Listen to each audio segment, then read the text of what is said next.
Ma'asyiral muslimin yang dimuliakan Allah Subhanahu wa taala. Kita tahu bahwa dalam sebuah hadis ketika Bani Tamim datang kepada Nabi sallallahu alaihi wasallam hendak masuk Islam, tetapi mereka minta imbalan. Kemudian setelahnya datang penduduk Yaman dan ingin masuk Islam, dan mereka tidak minta imbalan karena memang dari hati nurani mereka ingin mendapatkan hidayah Islam. Kemudian di antara rombongan ahli Yaman itu bertanya kepada Nabi SAW soal ketuhanan, di mana Allah Subhanahu wa taala sebelum Allah Subhanahu wa taala menciptakan alam semesta ini. Maka Nabi SAW mengatakan, kana Allah wa lam yakun syai'un ghairuh. Allah telah ada dan saat itu tidak ada apapun selain daripada Allah Subhanahu wa ta'ala. Dalam riwayat yang lain, Nabi SAW ditanya, aina kana Rabbuna azza wa jal qabla an yakhluqa khalqa. Wahai Rasul, di mana Rabb kita ini sebelum dia menciptakan makhluk-makhluknya, sebelum ada arasy, sebelum ada kursi, sebelum ada langit, sebelum ada bumi, di mana Allah Subhanahu wa taala sebenarnya? Maka Nabi SAW mengatakan, kana fi amah ma tahtahu hawa wa ma fawqahu hawa thumma khalaqa arsyahu 'alal ma. Maka Nabi mengatakan bahwa Allah itu fi amah. Amah itu artinya kegelapan. Makanya bahasa Arabnya orang buta itu disebut a'mah. Kalau antum pejamkan mata, apa yang antum lihat? Kegelapan. Maka Allah berada dalam kegelapan, di mana di bawahnya tidak ada udara dan di atasnya pun tidak ada udara. Baru Allah Subhanahu wa taala menciptakan arsy-Nya di atas air. Ma'asyiral muslimin yang dimuliakan Allah Subhanahu wa taala, dari sini kita mengetahui bahwa Allah adalah awal dan sebelumnya tidak ada sesuatu selain daripada Allah Subhanahu wa taala. Makanya ada doa yang diajarkan Nabi SAW sebelum antum tidur. Apa doanya? Allahumma rabbas samawati sab'i wa rabbal arshil azim, rabbana wa rabba kulli syai'in, faliqil habbi wan nawa, wa munzilat taurata wal injili wal furqah, a'udzu bika min syarri kulli syai'in anta akhidhum binasiyati, Allahumma antal awwal falaysa qablaka syai'un wa antal akhir falaysa ba'daka syai'un wa antal zahir falaysa fawqaka syai'un wa antal batin falaysa dunaka syai'un iqdi 'anna ad-daina wa aghnina minal faqri. Ya Allah, Rabbnya langit yang tujuh, Rabbnya arsy yang agung, Rabb kami dan Rabb segala sesuatu, yang membelah biji-bijian dan biji kurma, yang menurunkan Taurat, Injil dan Quran. Aku berlindung kepadamu dari kejahatan segala sesuatu. Engkaulah yang memegang ubun-ubunnya. Ya Allah, Engkaulah yang awal, maka tidak ada sesuatu pun sebelummu. Engkaulah yang akhir, maka tidak ada sesuatu pun setelahmu. Engkaulah yang zahir, maka tidak ada sesuatu pun yang ada di atasmu. Dan engkaulah yang batin, maka tidak ada sesuatu pun yang lebih dekat darimu. Lunasilah hutang kami dan cukupilah kami dari kemiskinan. Di sini ada kalimat antal awal falaysa qablaka syai'un. Engkau adalah zat yang awal-awal dan tidak ada sebelumnya sesuatu kecuali Allah Subhanahu wa taala. Baru setelah Allah Subhanahu wa taala menciptakan makhluknya, maka yang pertama kali Allah ciptakan apa? Arsy. Ada yang mengatakan qalam, ada yang mengatakan air. Ini khilaf ulama, mana yang lebih dahulu nih? Arsy, qalam, ataukah air? Ada yang mengatakan qalam dulu baru arsy. Ada yang mengatakan arsy dulu baru qalam. Ada yang mengatakan air dulu baru arsy. Ada yang mengatakan arsy dulu baru air. Wallahu alam. Ini menjadi ranah khilaf para ulama. Tetapi kebanyakan para ulama mengatakan bahwa seperti yang dipilih oleh Imam Ibnul Qayyim dan juga Syekhul Islam Ibnu Taimiyah rahimahullahu taala, bahwa yang pertama kali diciptakan adalah arsy, kemudian air, kemudian qalam. Baru setelah itu Allah Subhanahu wa taala ciptakan segala sesuatu. Artinya setelah itu Allah Subhanahu wa taala ciptakan langit dan bumi pada 6 hari. Dan itu difirmankan di dalam Al-Qur'anul Karim tentang penciptaan langit dan bumi itu fi sittati ayyam, pada 6 hari. Ada yang mengatakan bahwa 6 hari ini artinya bahwa dimulai daripada hari Ahad dan diakhiri sampai hari Jumat. Jadi Ahad, Senin, Selasa, Rabu, Kamis, Jumat, itu 6 hari. Adapun rinciannya berdasarkan hadis Nabi sallallahu alaihi wasallam bahwa Allah Subhanahu wa taala pertama menciptakan bumi dulu 2 hari, Ahad dan Senin. Kemudian setelah itu Allah menciptakan langit, hari Selasa dan hari Rabu. Kemudian Allah Subhanahu wa taala turun lagi ke bumi dan Allah menciptakan segala sesuatu yang ada di bumi. Allah ciptakan gunung-gunungnya, Allah ciptakan pantai-pantainya, Allah ciptakan lautannya dan berbagai macam fasilitas yang ada di bumi. Dan itu hari Kamis dan Jumat.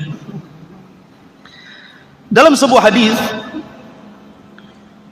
Nabi SAW mengatakan, khalaqallahu azza wa jal at-turbata yawma as-sabti wa khalaqa fiha al-jibal yawma al-ahad wa khalaqa ash-shajara yawma al-ithnin wa khalaqa al-makruha yawma al-thulatha wa khalaqa an-nur yawma al-arbi'ah wa batha fiha ad-dawab yawma al-khamis wa khalaqa adam ba'da al-asri min yawmil jum'ah fi akhiril khalqi fi akhir saati min saatil jum'ah fi ma bainal asri ila laili. Rinciannya, Allah menciptakan tanah hari Sabtu, kemudian Allah ciptakan gunung hari Ahad, kemudian Allah ciptakan pohon-pohonan hari Senin, kemudian Allah ciptakan sesuatu yang tidak disukai manusia hari Selasa, kemudian Allah ciptakan cahaya hari Rabu, kemudian Allah Subhanahu wa taala ciptakan binatang-binatang hari Kamis, dan Allah ciptakan Adam setelah asar di hari Jumat. Ma'asyiral muslimin yang dimuliakan Allah Subhanahu wa taala, intinya bahwa setelah Allah Subhanahu wa taala ciptakan langit dan bumi dan berbagai macam galaksinya sampai kepada arasy-Nya, banyak peristiwa-peristiwa yang terjadi di langit. Apa saja peristiwa-peristiwa yang terjadi di langit itu? Tentu karena ini perkara gaib, harus berdasarkan nas. Langit kedua saja, jangan langit kedua, langit pertama saja kita tidak bisa melihatnya. Yang antum lihat itu awan, itu bukan langit. Karena langit itu sesuatu yang ada bangunannya. Dan Abdullah ibn Mas'ud radhiyallahu an ketika mengatakan jarak antara langit dan bumi itu perjalanan 500 tahun. Bayangkan perjalanan 500 tahun itu sampai di mana? Itu dari bumi ke langit. Dalam asar Abdullah ibn Mas'ud radhiyallahu an. Makanya ketika para ulama membahas soal bulan, apakah bulan itu di bawah langit ataukah bulan itu di atas langit? Bagi yang mengatakan bahwa bulan itu di atas langit, berarti tidak ada orang yang sampai ke bulan. Tetapi kalau bulan itu di bawah langit, memungkinkan orang sampai ke bulan. Alasannya karena langit itu ada pintunya. Makanya dalam peristiwa Mi'raj, Nabi SAW dibawa oleh Jibril, dan Jibril tidak serta-merta langsung naik ke langit pertama, tapi lewat pintunya. Setelah Jibril kemudian meminta kepada penjaga pintu langit pertama tidak langsung membuka, tapi bertanya, "Man, siapa kamu?" Maka Jibril mengatakan, "Saya Jibril." "Siapa yang bersamamu?" "Muhammad." "Awa qad uhiya ilaih." Apakah sudah diwahyukan, diizinkan dia boleh naik? Kata Jibril, boleh, dan sudah diizinkan, baru dibuka. Artinya kalau posisi bulan itu di atas langit, berarti peristiwa Neil Armstrong yang naik ke bulan itu harus minta izin seperti minta izinnya Jibril kepada penjaga pintu langit, kan begitu? Mungkin nggak tuh Neil Armstrong kayak gitu tuh? "Assalamualaikum." "Waalaikumsalam." "Siapa?" "Neil Armstrong." "Mau kemana?" "Mau ke bulan." "Sudah diizinin?" "Ah, itu tidak tahu saya." Mana bisa kan? Artinya kalau seandainya bulan itu di atas langit, berarti Neil Armstrong itu harus minta izin dulu. Berarti mustahil Neil Armstrong diizinkan naik ke langit. Nggak mungkin, dia orang kafir. Mana boleh diizinkan naik ke langit? Mana dalilnya orang kafir tidak diizinkan naik ke langit? Al-Quran yang mengatakan, "La tufattahu lahum abwabus sama wa la yadkhulunal jannah hatta yalijal jamalu fi sammil khiyat." Ruhnya orang-orang kafir tidak akan dibukakan pintu-pintu langit padanya, dan mereka tidak akan masuk ke dalam sorga sampai ada cerita unta masuk ke lubang jarum. Artinya orang kafir tidak mungkin naik ke langit, kan? Karena tidak dibukakan pintunya. Berarti kalau memang bulan itu posisinya di atas langit, berarti dustalah kisah Neil Armstrong itu naik ke bulan. Tapi kalau bulan itu di bawah langit, mungkin,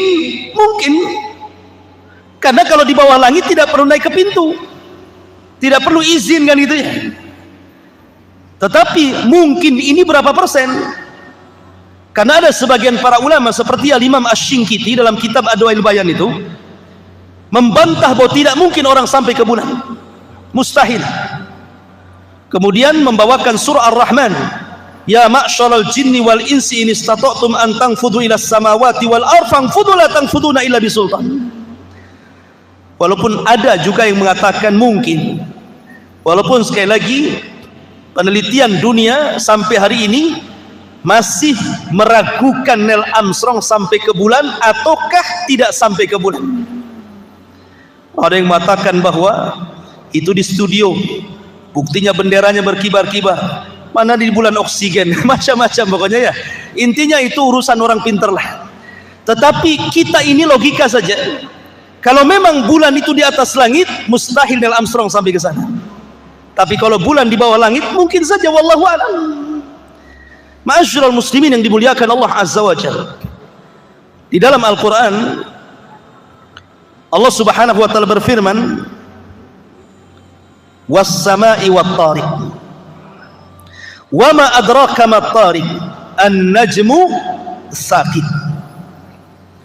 Tariq itu artinya Anda mengetuk pintu, itu disebut tariq. Taraqal bab artinya mengetuk pintu. Dan yang dimaksud pintu di sini adalah pintu langit. Pintu langit ini tidak semua dibuka. Hanya waktu-waktu tertentu pintu langit ini dibuka. Contoh, dalam hadis Bara bin Azib radhiyallahu anhu, ketika Nabi SAW menceritakan tentang ruhnya seorang mukmin yang meninggal, apa kata Nabi SAW? Apabila ruhnya seorang mukmin dicabut, maka dicabut seperti tetesan yang terakhir yang keluar dari mulut teko.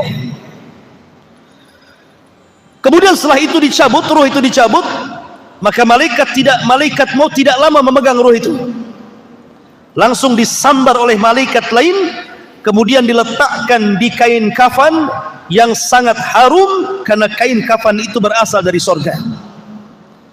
Kain kafan yang sangat halus, yang sangat harum, yang sangat indah, kemudian baunya sampai ke langit.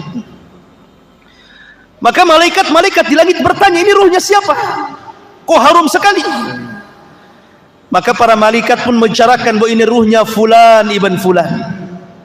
Maka ruh itu diangkat ke langit, barulah pintu langit dibuka. Jadi rusulul maut, rasul-rasul kematian itu, para malaikat yang membawa ruhnya seorang yang beriman akan mengetuk pintu langit pertama, kemudian dibuka. Kemudian pintu langit kedua sampai ketujuh. Setelah berhadapan dengan Allah Subhanahu wa taala ruh tersebut, maka Allah Subhanahu wa taala katakan, kembalikan ruh ke dalam jasadnya, letakkan catatannya fil illiyin, di tempat yang paling tinggi di surga. Artinya bahwa hanya ruh orang-orang yang beriman yang bisa naik ke atas langit. Kemudian peristiwa yang kedua yang bisa melewati pintu langit itu adalah terangkatnya amal saleh. Sekarang bulan apa? Bulan Sya'ban. Sekarang sudah masuk tanggal 1 bulan Sya'ban, besok tanggal 2 kan gitu. Bulan Sya'ban ini ikhwan adalah satu di antara 4 waktu di mana amalan kita diangkat ke langit. Satu di antara 4 waktu di mana amalan kita diangkat ke langit. Waktu yang pertama, setiap asar dan setiap fajar. Berdasarkan hadis Nabi SAW, yata'aqabuna fikumul malaikah, malaikatul laili wa malaikatul nahar, wa yajtami'una fi salatil asri wa salatil fajri. Kata Nabi SAW, setiap hari Allah itu menugaskan para malaikat untuk mencatat kebaikan kita selama 24 jam. Ada yang mencatat kebaikan di malam hari, dan ada yang mencatat kebaikan di siang hari. Dan malaikat itu tugasnya sendiri-sendiri. Ada malaikat yang ditugaskan di malam hari, ada malaikat yang ditugaskan di siang hari, dan berjumpanya di 2 waktu sholat. Pertama sholat asar, yang kedua sholat fajar. Ketika malaikat siang dan malaikat malam ini menghadap Allah, maka malaikat ini membawa catatan kebaikan kita. Jadi antum ini malam hari ngapain saja? Oh, malam hari ini antum alhamdulillah ngaji di sini. Tapi sebagian saudara antum mungkin lagi maksiat jam segini. Nanti malam lagi antum tahajud. Nanti antum baca Quran, antum berwudu, antum berzikir, semua dicatat sampai waktu subuh. Termasuk tidur antum dicatat. Apakah ketika antum tidur bernilai ibadah atau tidak? Seperti sebelum tidur antum berwudu, kemudian berdoa sebelum tidur, maka di samping kiri antum ada malaikat yang mendoakan. Setiap antum beralih ke kanan, sebelah malaikat kanan mengatakan, ya Allah ampuni orang ini, ya Allah rahmati orang ini. Setiap berguling ke kiri, malaikat sebelah kiri mengatakan, ya Allah ampuni orang ini, ya Allah rahmati orang ini, sampai subuh. Maka catatan baik kita ini sudah dicatat nih malaikat malam. Maka ketika datang waktu fajar, saat manusia sedang sholat fajar subuh, maka malaikat malam naik ke langit. Ketika itu pintu langit pertama terbuka, kemudian disusul dengan pintu langit kedua, ketiga, keempat, sampai ketujuh terbuka, dalam rangka membawa catatan amal kita sampai di Sidratil Muntaha.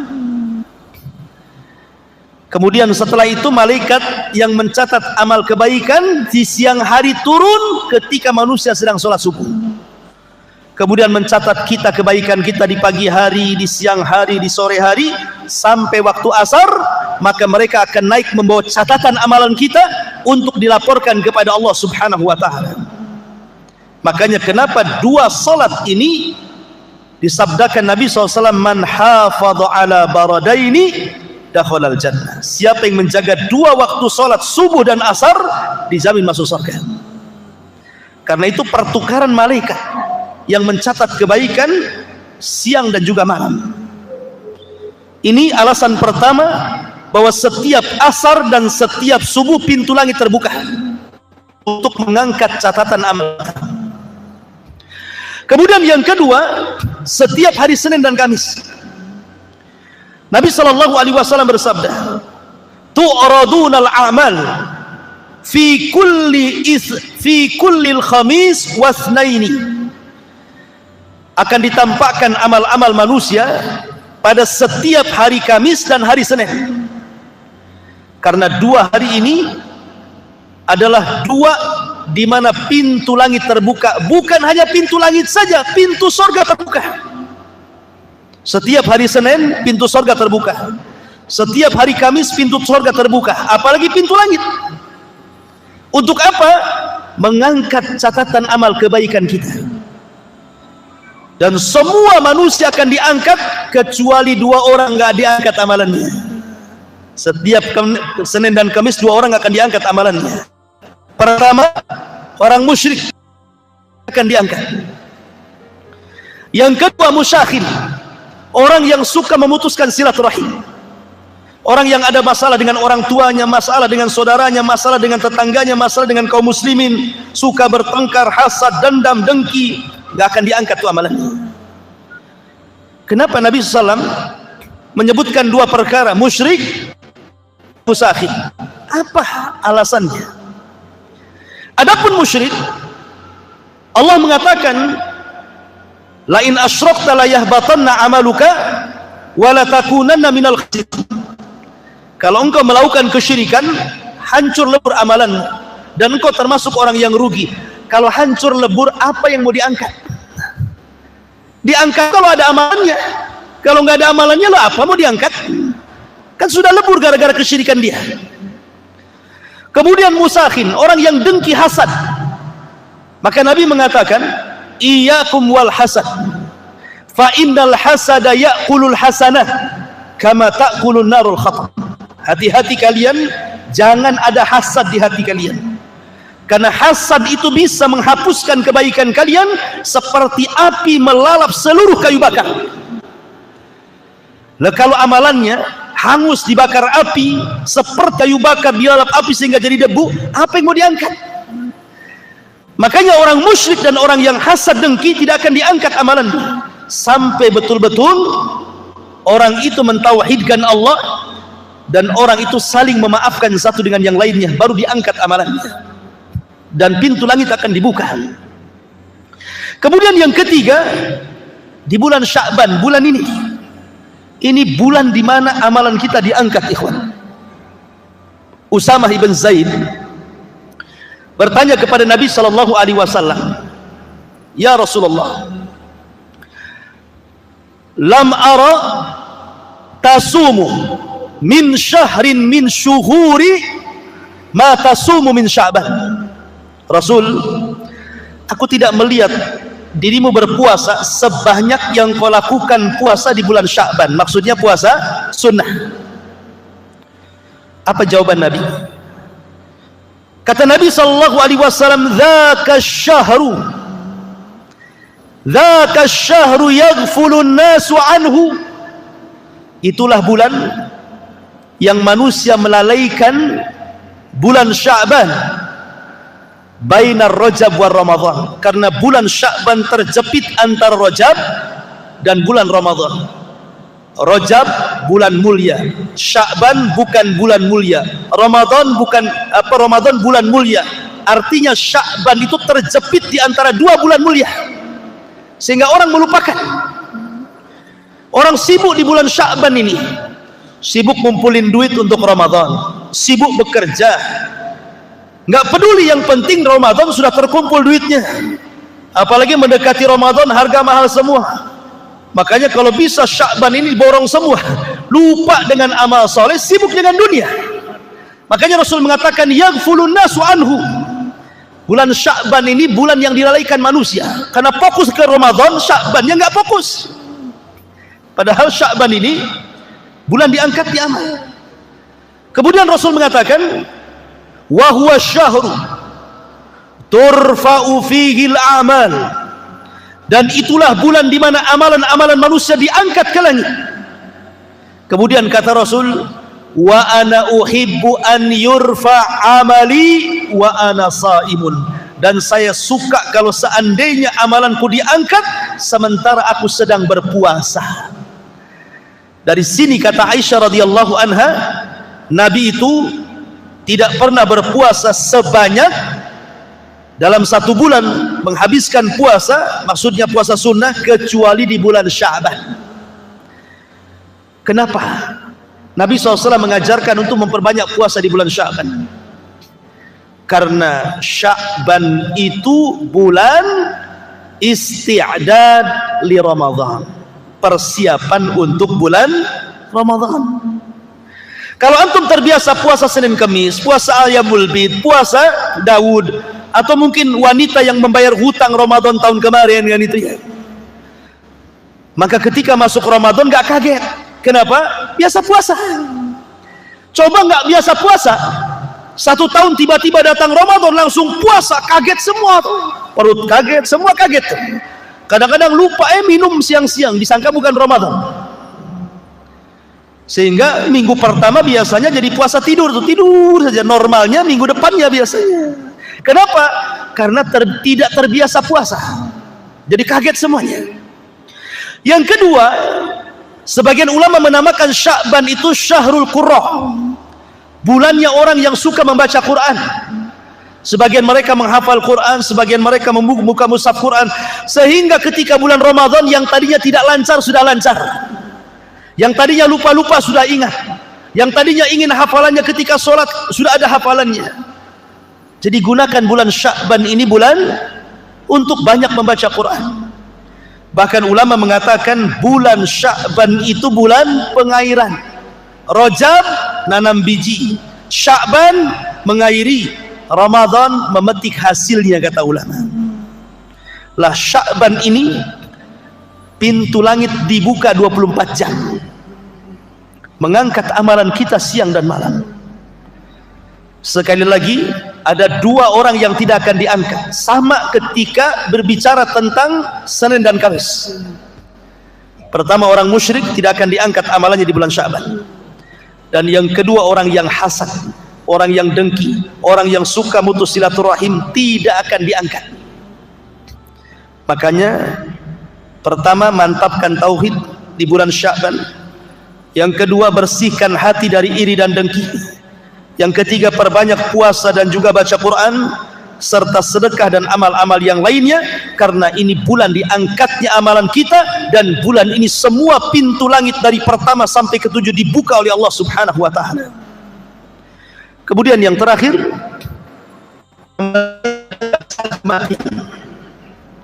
sebagaimana hadis Bara bin Azib tadi, ketika ruh diangkat, catatan ngikut dari bawah.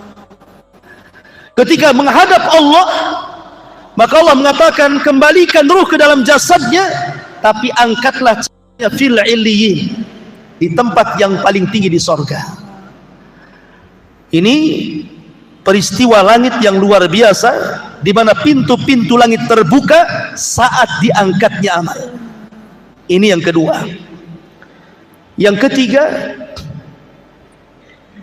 Allah membuka pintu langit bagi manusia-manusia khusus.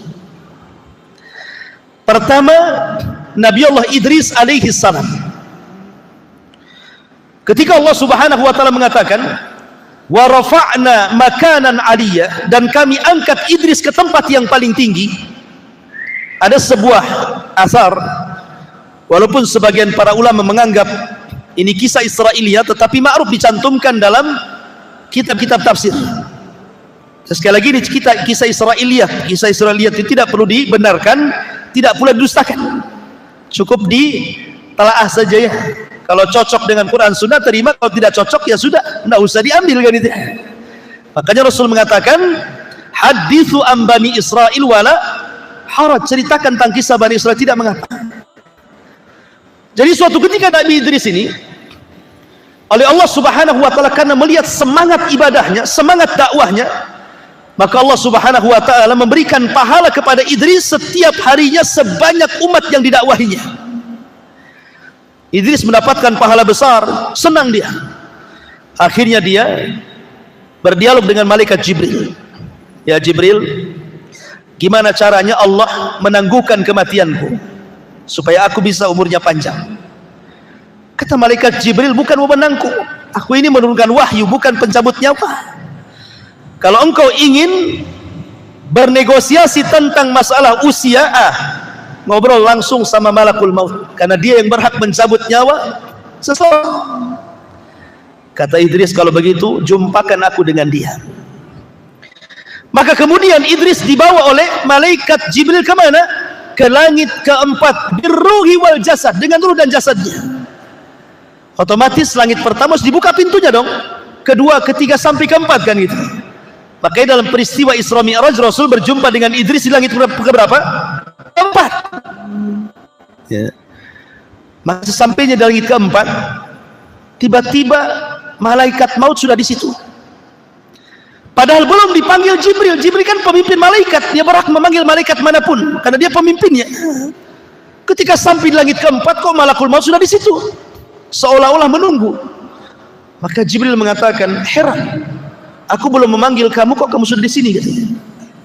Kata malakul maut, aku juga heran. Aku ditugaskan oleh Allah Subhanahu wa taala mencabut nyawa manusia, mana ada manusia di langit keempat.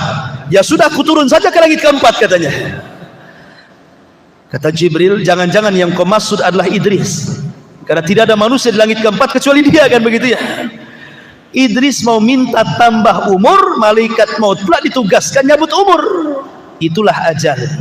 Apabila sudah sampai waktunya, tidak mungkin mundur, tidak mungkin maju. Di mana ada kaidah al-hadaru la yamna'ul qadar, menghindar dari kematian itu tidak mencegah takdir kematian. Orang ini kan mau menghindar dari kematian kan, takdir kematiannya sampai di situ. Ini yang pertama. Yang kedua, Isa bin Maryam. Ketika tentara Romawi, orang-orang Yahudi mengepung markas Isa bin Maryam, ketika itu Isa sedang bersama orang-orang Hawariyun, sahabat-sahabat setia Isa bin Maryam. Isa tahu dia akan ditangkap, dibunuh, disalib. Maka Isa mengatakan kepada murid-muridnya, siapa yang ingin kuserupakan wajahnya denganku, maka kujadikan dia temanku di sorga. Maka satu di antara murid Isa siap digantikan wajahnya, diusaplah wajahnya sehingga mirip dengan Isa. Maka Isa pun tidur, kemudian diangkat ke langit birruhi wal jasad, dengan ruh dan jasad. Kemudian orang yang diserupakan itu ditangkap, disalib dan dibunuh. Maka orang Yahudi mengklaim bahwa mereka sudah membunuh Isa bin Maryam. Padahal Isa tidak dibunuh, Isa tidak disalib, Isa diangkat ke langit. Ketika Isa diangkat ke langit, otomatis pintu langit dibuka, dan dia pun tinggal di langit kedua bersama Yahya ibn Zakaria. Dan Isa ditemui oleh Rasul birruhi wal jasad, karena belum mati. Maka dia berada dengan ruh dan jasadnya di langit kedua. Beda dengan para nabi yang lain, dijumpai oleh Rasul ruhnya saja, tetapi Isa ruh wal jasad. Ini peristiwa yang kedua. Yang ketiga, peristiwa Isra Mi'raj. Nabi sallallahu alaihi wasallam dimi'rajkan oleh Allah Subhanahu wa taala dari mana? Baitul Maqdis. Kenapa dari Baitul Maqdis? Karena pintu langit sejajar dengan Baitul Maqdis. Kenapa tidak dari Mekah saja? Langsung ke Sidratul Muntaha, turun lagi ke Mekah. Kenapa mesti dari Baitul Maqdis ke Sidratul Muntaha, balik lagi ke Baitul Maqdis, baru kemudian ke Mekah? Ulama mengatakan karena pintu langit sejajar dengan Baitul Maqdis, maka harus dari situ Rasul naik. Yang kedua, Baitul Maqdis itu kiblatnya para nabi, sehingga Nabi SAW harus sampai ke kiblatnya para nabi. Kemudian yang ketiga, di Baitul Maqdis inilah semua para nabi menyerahkan estafet dakwah mereka kepada Nabi. Karena ketika Rasul sampai di Baitul Maqdis, Rasul jadi imam. Di belakangnya para nabi, semuanya para nabi. Dan Nabi SAW jadi imam mereka, seolah-olah para nabi menyerahkan bahwa estafet dakwah kami, wahai Muhammad, ku serahkan kepada kamu. Makanya Nabi ajarannya akan sampai kepada seluruh para nabi yang di belakangnya. Ajaran Islam yang dibawa Rasul akan sampai ke daerah-daerah yang para nabi sholat di belakangnya. Makanya kita lihat bagaimana Islam menyebar di seantero dunia, kan? Ada di mana-mana. Mana negeri para nabi itu? Negeri para nabi itu Syam, Irak, Mesir, Jazirah Arab. Itu negeri para nabi. Dan Islam berkembang di 4 tempat. Mesir berkembang Islam sampai hari ini, Syam berkembang Islam hari ini, Irak berkembang Islam hari ini, Jazirah Arab berkembang Islam dari ini. Kenapa? Karena Rasul jadi imam di belakang para nabi yang pernah mendakwai daerah-daerah tersebut. Bahkan Islam bukan hanya berkembang di 4 negara, Mesir, Irak, Arab, tapi sampai ke semua benua, benua Asia, benua Afrika, benua Eropa, semua ada Islam. Ma'asyiral muslimin yang dimuliakan Allah Azza wa Jalla, dari sinilah Rasul Sayyidul Anbiya'i wal Mursalin, pemimpin para nabi dan rasul. Baru Nabi diangkat ke langit, kemudian berjumpa dengan Adam di langit pertama. Kenapa berjumpa dengan Adam? Supaya menjadi ibrah bahwa, karena kita tahu bahwa peristiwa Isra Mi'raj itu kan saat kesulitan dakwah, ikhwan. Paman Rasul meninggal, istrinya meninggal, tidak bisa berdakwah di Mekah, akhirnya hijrah ke Taif, sampai dilempari batu, mau masuk ke Mekah lagi tidak bisa. Jadi Rasul itu sedang kesulitan berdakwah. Lah disitulah Allah Isra Mi'rajkan ke langit. Jadi ketika melihat para nabi, banyak pelajaran yang Nabi SAW ambil dari para nabi di langit. Pertama berjumpa dengan Adam. Sebagaimana Adam hijrah dari surga ke dunia, maka Rasul pun akan hijrah dari Mekah ke Madinah. Kemudian setelah itu berjumpa dengan Isa dan Yahya. Apa hikmahnya? Isa dan Yahya disakiti orang Yahudi, bahkan Yahya dipenggal lehernya untuk menjadi mahar seorang wanita pelacur bagi seorang raja. Begitu juga Isa, hampir dibunuh kalau bukan karena diangkat Allah. Artinya Nabi pun akan mengalami hal yang sama. Setelah hijrah dari Mekah ke Madinah, dia akan dihadapkan dengan permusuhan bersama orang-orang Yahudi. Bagaimana Yahudi Bani Nadir akan membunuh Rasul, bagaimana Bani Quraidah yang meracun Nabi SAW, bagaimana orang-orang Khaybar yang mengirim tukang sihir Labid bin Asam untuk menyihir Nabi SAW. Artinya Rasul akan dihadapkan dengan permusuhan besar dengan orang-orang Yahudi. Kemudian naik ke langit ketiga, berjumpa dengan Nabi Yusuf. Kenapa berjumpa dengan Nabi Yusuf? Yusuf itu disakiti saudaranya, usia 10 tahun dicemplungkan ke sumur, kemudian diambil para pedagang, dijual di Mesir. Maka Rasul pun dakwahnya yang pertama kali menghalangi siapa? Saudaranya. Siapa saudaranya? Abu Lahab dan saudara-saudaranya yang lain. Sehingga Allah turunkan ayat tabat yada abi lahabin wa tab. Kemudian naik ke langit keempat, berjumpa dengan Idris. Sebagaimana Idris diangkat derajatnya sampai ke langit keempat, maka Rasul pun akan diangkat derajatnya. Wa rafa'na laka dzikrah, kami akan angkat penyebutan wahai Muhammad. Hari ini tidak ada nama terbanyak di dunia kecuali nama Muhammad. Sebutkan nama, siapa nama yang paling banyak disebut di dunia kalau bukan nama Muhammad? Ketika antum azan mendengar nama Muhammad, ketika qomat mendengar nama Muhammad, ketika salawat mendengar nama Muhammad, ketika tasyahud mendengar nama Muhammad. Bahkan setiap ada orang lahir dikasih nama Muhammad, ada orang mu'alaf disebut nama Muhammad, macam-macam diagungkan namanya. Kemudian setelah itu naik ke langit keberapa? Kelima, berjumpa dengan Nabi Harun. Dan Harun lembut, maka Rasul diajarkan untuk lembut dalam berdakwah. Kemudian naik ke langit, ke langit ke-6 berjumpa dengan Nabi Musa. Musa diuji oleh Allah Azza wa Jalla dengan banyak disakiti Bani Israel, sampai-sampai Rasul mengatakan, rahimallah akhi Musa udhiya katsiran fasabar. Sungguh Allah merahmati Nabi Musa, diuji banyak kali oleh Bani Israel tapi dia sabar. Maka Rasul pun akan sama, banyak ujian yang akan dilalui Nabi SAW. Bahkan semua ujian yang kita lalui sudah pernah diujikan Allah kepada Nabi SAW. Yang terakhir, berjumpa dengan Ibrahim. Ibrahim adalah orang yang mirip wajahnya dengan Nabi SAW. Dia membangun Ka'bah, al-jaza'u min jinsil amal, balasan sesuai dengan amalannya. Dia pun bersender di tiang Baitul Ma'mur, Ka'bahnya para malaikat. Dan Rasul akan memakmurkan Ka'bah yang dibangun Ibrahim. Sampai hari ini umat Islam datang ke Ka'bah, memakmurkan Ka'bah yang dibangun Ibrahim. Wa idh yarfa Ibrahimul qawa'ida wa Ismail. Dan ketika Ibrahim dan Ismail meninggikan Ka'bah, kemudian disyariatkan haji kepada manusia, maka haji satu di antara rukun Islam bagi kaum muslimin. Baru setelah itu naik ke Sidratil Muntaha. Bagaimana kasusnya, kisahnya, dan peristiwa-peristiwa langit yang lainnya masih banyak. Nanti kita uraikan setelah Isya, karena sudah masuk waktu Isya. Subhanakal bihamdika asyhadu an la ilaha illa anta astaghfiruka wa atubu ilaik. Allah ta'ala. Assalamualaikum warahmatullahi wabarakatuh. Kita masih membahas tentang peristiwa-peristiwa yang ada di langit. Dan tadi kita sudah menjelaskan di antara penyebab pintu langit itu terbuka adalah peristiwa Isra dan Mi'raj Nabi sallallahu alaihi wasallam.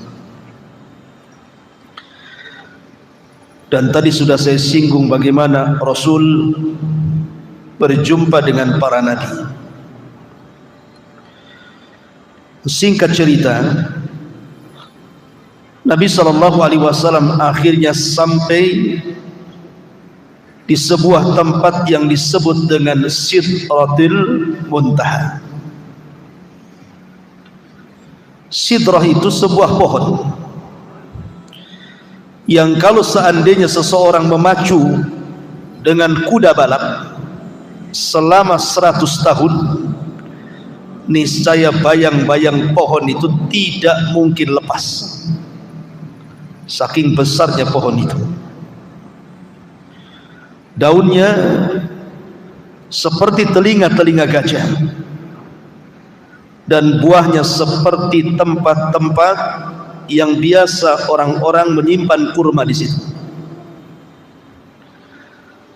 Artinya bahwa Sidratil Muntaha itu adalah akhir daripada seluruh ilmu makhluk-makhluk Allah Azza wa Jalla. Karena di atasnya tidak bisa dijangkau makhluk kecuali Allah Subhanahu wa taala. Disinilah Nabi sallallahu alaihi wasallam mendapatkan syariat salat. Makanya sering saya katakan bahwa salat itu ibadah mulia. Karena satu-satunya ibadah yang diwajibkan di langit, sementara ibadah-ibadah yang lain diwajibkan di bumi. Salat itu ibadah yang kewajibannya tanpa ada perantara antara Allah, malaikat dengan Rasul, tapi langsung Allah kepada Rasul. Bahkan salat menjadi rukun kedua setelah syahadatain. Bahkan penentu semua amal. Kalau baik solatnya maka dianggap baik semua amalnya. Kalau buruk solatnya maka dianggap buruk semua amalnya. Bahkan di akhirat, amalan yang pertama kali dihisab oleh Allah Subhanahu wa ta'ala. Lah di atas langit inilah Nabi SAW banyak diperlihatkan. Pertama, Jibril. Rasul melihat bentuk Jibril dalam bentuk asli kedua kalinya. Yang pertama saat Nabi SAW mendapatkan wahyu di Gua Hira. Setelah itu baru Nabi SAW diperlihatkan bentuk Jibril yang sedang duduk di antara langit dan bumi. Kemudian kali kedua saat peristiwa Mi'raj, Nabi diperlihatkan bagaimana bentuk Jibril yang memiliki 600 sayap, yang satu sayap saddal ufuk, memenuhi langit, sehingga kalau antum melihat ke depan sayap Jibril, ke belakang sayap Jibril, samping kiri kanan sayap Jibril, saking menutup ufuk. Kemudian yang kedua, Nabi SAW diperlihatkan para nabi. Kemudian yang ketiga, termasuk Nabi SAW diperlihatkan Baitul Ma'mur. Baitul Ma'mur itu Ka'bahnya para malaikat. Satu hari, kenapa Allah Subhanahu wa Ta'ala ciptakan Baitul Ma'mur untuk para malaikat? Begini ceritanya. Jadi ketika Allah Subhanahu wa Ta'ala hendak menciptakan Adam, apa malaikat mengatakan, ataj'alu man yufsidu fiha wa yasfiku dima wa nahnu nusabbihu bihamdika wa nuqaddisu lak, qala inni a'lamu ma la ta'lamun. Ya Rabb, apakah engkau akan menciptakan makhluk yang merusak bumi, menumpahkan darah, sementara kami makhluk yang senantiasa bertasbih kepadamu dan memuji kamu? Seolah-olah malaikat mengatakan, ginilah ya Rabb, sudahlah, tak perlu kau ciptakan Adam itu. Kalau tujuannya hanya merusak bumi, menumpahkan darah, biar kami yang menghuni bumi, biar tidak ada pertumpahan darah lagi, tidak ada yang merusak bumi lagi, biar kami yang menghuni bumi, kami yang akan bertasbih, beribadah siang malam setiap detik kepadamu. Melihat semangatnya malaikat dalam rangka beribadah kepada Allah Azza wa Jalla, di sini Allah Subhanahu wa Ta'ala ciptakan Baitul Ma'mur, supaya malaikat itu punya tempat ibadah khusus. Bagi manusia disebut Ka'bah, bagi malaikat disebut Baitul Ma'mur, Ka'bahnya para malaikat. Karena semangatnya mereka, Allah ciptakan Baitul Ma'mur.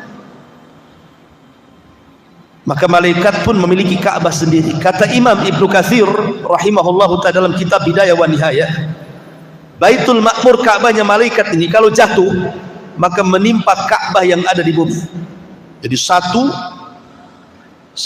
garis lurus ke atas antara Ka'bahnya malaikat Baitul Ma'mur dengan Ka'bahnya manusia, menurut Imam Ibnu Katsir dalam kitabnya Bidayah wa Nihayah.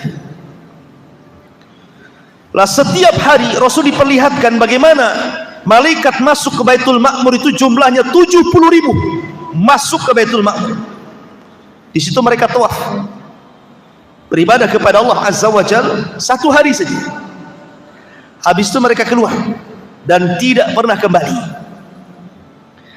Kemudian esok harinya datang malaikat yang baru dengan jumlah yang sama, 70.000. Kemudian tawaf satu hari, kemudian keluar dan tidak pernah kembali. Kemudian Allah ciptakan malaikat yang sama jumlahnya masuk lagi ke Baitul Ma'mur, dan begitulah setiap harinya. Anda bisa bayangkan berapa jumlah malaikat? Banyak sekali. Kalau setiap hari 70.000 malaikat masuk ke Baitul Ma'mur kemudian keluar tidak pernah kembali, besoknya masuk lagi 70.000 malaikat dan tidak pernah kembali. Wa ma ya'lamu junuda rabbika illahu wa ma huwa illa dzikra lil bashar. Tidak ada yang tahu jumlah para malaikat kecuali Allah. Kalau itu adanya, malaikat wa yaf'aluna ma yu'marun, tidak pernah bermaksiat apapun yang Allah perintahkan. Seandainya seluruh manusia kufur, tidak mungkin mengurangi kekuasaan Allah. Sudah ada para malaikat yang ibadah. Sebagaimana kalau semua manusia beriman, tidak pernah menambah kekuasaan Allah sedikit pun. Ma'asyiral muslimin yang dimuliakan Allah Azza wa Jalla, termasuk Nabi SAW diperlihatkan Nahrul Kautsar. Nahrul Kautsar itu artinya telaga Al-Kautsar, di mana alirannya sampai ke Sidratil Muntaha. Kata Nabi SAW, aku melihat ada 2 aliran, ada 4 aliran, 2 zahir dan 2 batin. Adapun yang batin di sorga, adapun yang zahir di dunia, maksudnya sungai Efrat dan sungai Nil. Dulu asalnya air itu dari sorga, asalnya. Sebagaimana Adam kan asalnya dari tanah, anak cucunya kan bukan dari tanah. Jin asalnya dari api, anak cucunya bukan dari api. Sama Efrat dan juga Nil asal airnya dari sorga. Habis itu ya tercampur air dunia lah kan itu.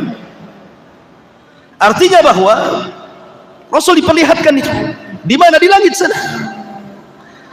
Termasuk Nabi SAW diperlihatkan sorga dan neraka. Di antaranya Nabi SAW masuk ke dalam sorga. Kemudian Nabi SAW melihat ada istana yang sangat megah. Kata Nabi SAW, dakhaltul jannah fa idza ana bi qasri minadz zahab. Aku masuk ke dalam sorga, tiba-tiba di hadapanku istana terbuat dari emas. Kemudian Rasul bertanya, ini untuk siapa ini? Maka malaikat mengatakan, li rajulin minal Arab, untuk laki-laki dari Arab. Kata Rasul, fadhanantu annahu ana, saya kan orang Arab, jangan-jangan saya. Kata Rasul, untuk siapa itu? Maka malaikat mengatakan, li rajulin min Quraisyin, untuk anak muda dari bangsa Quraisy. Kata Rasul, fadhanantu annahu ana, jangan-jangan saya kan dari Quraisy. Dan Rasul bertanya lagi, untuk siapa sebenarnya? Maka malaikat mengatakan, li Umar ibnil Khattab, itu istananya milik Umar bin Khattab. Kemudian Nabi SAW masuk ke dalam sorga, didengarnya ada suara terompah, suara sandal.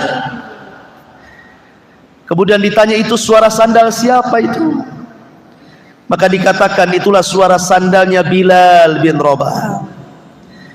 Maka kemudian Rasul ketika peristiwa Isra Mi'raj selesai, dia panggil Bilal dan mengatakan, ya Bilal, inni sami'tu khashkhasataka fil jannah, madza tasnah? Bilal, aku mendengar suara terompahmu di sorga, apa yang kau lakukan sebenarnya? Kata Bilal, tidak ada wahai Rasul, kecuali ma tawadda'tu wudu'an illa wa qad shallaitu rak'atain. Boleh jadi aku karena tidak pernah meninggalkan wudu, kecuali setelahnya aku dawamkan solat 2 rakaat wudu. Kemudian Rasulullah SAW masuk lagi, ada harum-haruman. Ini harumnya siapa wahai malaikat? Rupanya ini suara wangian dari Masyitah ibnati Fir'aun, dari Masyitah tukang sisir anak putrinya Fir'aun. Kemudian dikisahkan dulu waktu dia nyisir anak Fir'aun, anak putrinya Fir'aun, karena Fir'aun tidak punya anak laki-laki, semua anak perempuan Fir'aun itu disisir, sisirnya jatuh. Masyitah yang beriman kepada Musa dan menyembunyikan keimanannya refleks mengatakan Bismillah, diambil sisir itu. Anak putrinya Fir'aun kaget, apa yang kau maksud Bismillah itu? Apakah Allah dalam kalimat itu adalah Tuhan bapakku? Kata Masyitah, bukan, itu Tuhanku, Tuhanmu dan Tuhan bapakmu, katanya. Oh, marah, ditempeleng Masyitah, dilaporkan kepada Fir'aun. Fir'aun emosi, akhirnya menangkap Masyitah dan digoreng hidup-hidup karena dia tidak mau murtad. Sehingga al-jaza'u min jinsil amal, harum baunya Masyitah. Ya, di dunia gosong, tidak sedap ketika digoreng baunya, tapi di sorga harum semerbak sehingga Rasul mencium baunya Masyitah ibnatu Fir'aun. Kemudian Nabi macam-macam lah melihat sorga itu. Setelah itu Rasul diperlihatkan neraka, tapi tidak masuk, hanya diperlihatkan saja. Di antaranya Nabi SAW melihat ada azab pemakan riba, di mana Nabi SAW mengatakan, fanadhara fin nari fa idza qaumun ya'kuluna al-jiyaf. Ketika Rasul masuk diperlihatkan neraka, dilihatnya ada orang yang sedang makan-makan bangkai, dimakannya bangkai itu. Kemudian Rasul mengatakan, man haula ya Jibril, siapa orang-orang itu wahai Jibril? Maka Jibril mengatakan, haula illadina ya'kuluna luhumun nas, mereka orang-orang yang tukang gibah, maka di akhirat mereka akan memakan bangkai saudaranya. Kemudian Nabi SAW melihat lagi, lamma urija bi marartu bi qaumin lahum adfar min nuhasin yahmushuna wujuhahum wa sudurahum. Diperlihatkan sebuah kaum yang kuku-kukunya panjang dari kuningan, kemudian dicakar-cakar muka dan dadanya sehingga terlepas antara daging dan tulangnya. Kemudian Rasul mengatakan, siapalah itu wahai Jibril, azabnya kok ngeri sekali? Maka Jibril mengatakan, merekalah alladzina ya'kuluna luhumun nas wa yaqauna fi a'radihim. Mereka orang yang suka menyebar-nyebar aib saudaranya, yang suka mencongkel-congkel aib saudaranya, menyebar fitnah dan begitu seterusnya. Termasuk juga kata Rasul, ra'aitu lailata usriya birijalan tuqradu shifahuhum bimaqarid minnar. Saat malam aku diisrakan, aku melihat ada orang yang digunting-gunting lidahnya di neraka. Kemudian aku katakan, ya Jibril, siapa mereka itu? Kok ada gunting api menggunting-gunting lidahnya? Maka Jibril mengatakan, haula al-khutaba'u min ummatika ya'muruna an-nas bil birri wa yansawna anfusahum wa hum yatluna al-kitab afala ya'qilun. Mereka para pendakwah dari umatmu. Mereka pandai menyuruh manusia kepada kebaikan, tapi mereka melupakan diri-diri mereka sendiri. Maka mereka adalah khutbah, ahli khutbah yang menyebar fitnah di tengah-tengah manusia. Dan begitu seterusnya. Termasuk Rasul diperlihatkan makanan penduduk neraka zakum, yang Allah katakan, inna syajarataz zakum ta'amun asim. Di mana syajarataz zakum itu keluar dari dasar jahim, di mana buahnya seperti kepala-kepala setan. Dan itu adalah pohon yang dilaknat, di mana kalau dimakan akan menghancurkan tenggorokan dan perut, karena memang zakum terbuat dari api, na'udzubillah. Ma'asyiral muslimin yang dimuliakan Allah Subhanahu wa taala. Inilah diantara peristiwa-peristiwa langit dalam peristiwa Isra Mi'raj. Kemudian di sana ada peristiwa langit yang lainnya. Ketika Allah Subhanahu wa taala berfirman di dalam Al-Qur'anul Karim, hatta idza fuzzi'a an qulubihim qalu madza qala rabbukum qalu al-haq wa huwal aliyyul kabir. Dalam surah As-Saba 23. Sehingga apabila fuzzi'a an qulubihim, rasa takut mereka agak mereda, maksudnya rasa takut para malaikat sudah mereda.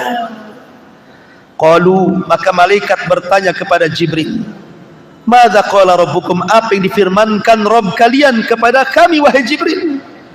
Maka Jibril mengatakan, qalul haq wa huwal aliyyul kabir, kebenaran dan kebenaran. Begini ikhwan, disebutkan di dalam hadis yang dikeluarkan Imam Muslim dan yang lainnya. Jadi suatu ketika Nabi SAW sedang duduk seperti ini malam-malam, jatuh meteor, melesat dari langit meteor. Kemudian Nabi SAW bertanya, kalau ada meteor, kira-kira menurut kalian waktu di zaman jahiliyah itu pertanda apa? Ya, Rasul bertanya, kalau ada meteor di malam hari, sewaktu kalian jahiliyah itu pertanda apa itu? Maka para sahabat mengatakan, kalau seandainya meteor jatuh pada zaman jahiliyah, maka mereka mengatakan boleh jadi wulidal lailata rajulun azim au mata rajulun azim. Boleh jadi malam itu mati orang yang mulia atau hidupnya orang yang mulia, lahirnya orang yang mulia atau matinya orang yang mulia. Kata Nabi SAW, bukan. Meteor itu bukan lahirnya orang yang kelak akan menjadi orang besar atau matinya orang yang dianggap besar. Kemudian Rasul menjelaskan, fa innaha yurma biha, karena sesungguhnya meteor itu dilemparkan lisyayat syuhuban lisyayatin, itu dalam rangka melempar-lempar dengan mata api itu setan-setan yang berusaha langit, naik ke langit. Kemudian Rasul mengatakan, apabila Allah Subhanahu wa taala memerintahkan kepada para malaikat, kita tahu bahwa